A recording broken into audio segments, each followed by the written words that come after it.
दर्शन जी, ये जो सवाल गोपाल इटालिया का नहीं है, वहां पे जो पटेल कम्युनिटी है वो 12 से 14% तक है, पावरफुल कम्युनिटी है, बहुत ही फाइनेंशियली भी बहुत वेल ऑफ है, पॉलिटिकली भी बहुत पावरफुल है। और 2017 में जो बीजेपी की थोड़ी दिक्कत पैदा हुई थी वो इसलिए हुई थी क्योंकि पाटीदार समाज का जो आंदोलन था जिसको हार्दिक पटेल लीड कर रहे थे, उसकी वजह से कई चुनाव के बाद बीजेपी का वोट जो सीटें थी वो 100 के नीचे आ गई थी। तो ऐसे में क्या बीजेपी ने ब्लंडर किया है क्या गोपाल इटालिया को डिटेन करके? पहली बात तो जो श्रवण साहब ने बताया वो मैं टोटली एग्री कर रहा हूँ, उस पर थोड़ा सा मैं बता दे रहा हूँ कि एक जो है वो पैनिक दिख रहा है। बीजेपी में पैनिक होता है तब कैसे दिखता है, तो वो जो कहते हैं ना कि पॉलिटिकल डिस्कोर्स इतना निम्न नीचे चला जाता है कि अगला जो है उससे भी नीचे जाता है उससे निपटने के लिए। तो अब उसको उस तरह से देखें कि एक ऑटो रिक्शा वाले के वहां केजरीवाल खाना खा के आए, तो उसमें काफी उनको काफी पब्लिसिटी मिली, टीवियों में बड़ी सुर्खियां रही, अखबारों में रहा, सब जगह फोटो आए, सब जगह इंटरव्यू आए, सब कुछ आए। एक फेक वीडियो भी चल गया कि जिसमें नरेंद्र मोदी का फोटो लगा था उनके घर पे, लेकिन फिर वो पता चला कि वो नई फोटो लगा नहीं था, बाद में उसको लगाया गया है।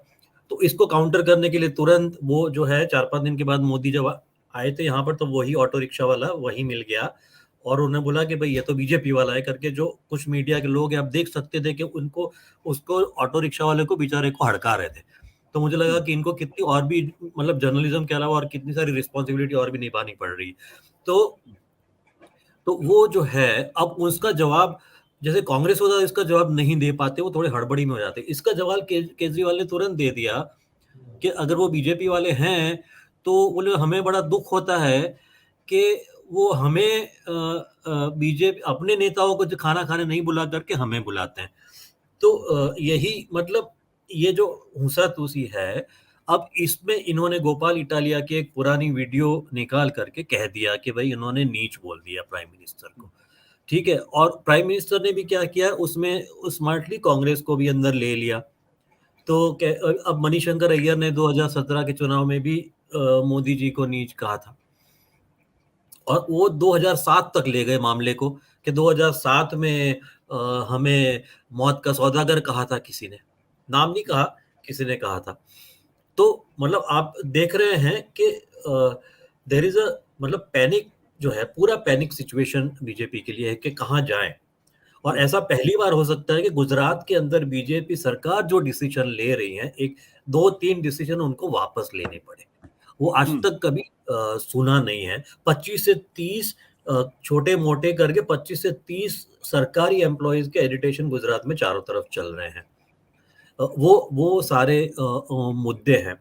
तो ये सारे मुद्दे को लेकर के बीजेपी बहुत टेंशन में, उसमें कोई डाउट नहीं है। प्राइम मिनिस्टर खुद 3-3 दिन अपने प्राइज स्टेट में, जहां उनको एक दिन भी आने की जरूरत ना पड़े, और हिंदुत्व तो इंटरनलाइज्ड है कुछ एक अर्बन एरियाज में, जहां उनको वहां वो 3-3 दिन आए और एक वीक में 2 बार आए हैं। एक बार 2 दिन आए, एक बार 3 दिन आए, वो भी 3-4 दिन के गैप में। तो बहुत ही क्लियर बात है। दूसरी बात यह है कि बीजेपी को पता है कि मतलब अभी तक तो बीजेपी का खास स्लोगन ये है कि मोदी है तो मुमकिन है, लेकिन गुजरात के केस में अभी ये सिचुएशन हो गई है कि मोदी है तो ही मुमकिन है, अदरवाइज वो मुमकिन नहीं है। क्योंकि आपके चीफ मिनिस्टर के, आपकी सरकार की परफॉर्मेंस में आपने चाहे पूरी कैबिनेट चेंज कर दी, उसमें कोई फर्क नहीं नजर आता। और अभी नए चीफ मिनिस्टर के पास तो 1 साल ही था, तो वो और भी कुछ कर भी नहीं सकते थे।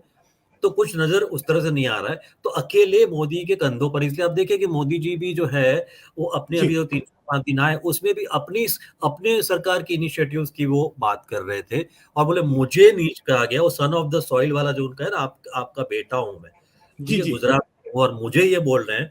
तो लॉट ऑफ पीपल, जो काफी सारे लोग गुजरात में मोदी को अभी भी अर्बन एरियाज में खास करके बहुत इस सारी चीजों को रिलेट करते हैं और उनको इश्यू से ज्यादा फर्क नहीं पड़ता। 100 रुपया पेट्रोल, जैसे मैं जिस एरिया में बैठा हुआ हूँ या जो मैं जो बोल रहा हूँ, मुझे फर्क नहीं पड़ता 100 रुपया पेट्रोल से, पड़ता होगा, लेकिन कोई लोग तो ये कहते हैं कि नहीं ठीक है चलो मोदी कर रहे हैं तो ठीक कर रहे हैं। तो ये पूरा पैनिक वाला माहौल है, इसमें ये जी बिल्कुल दर्शन जी, आपके कहने का मतलब है कि दरअसल बीजेपी के अंदर कहीं ना कहीं पैनिक है। सत्य हिंदी का ऐप डाउनलोड करें गूगल प्ले स्टोर पर।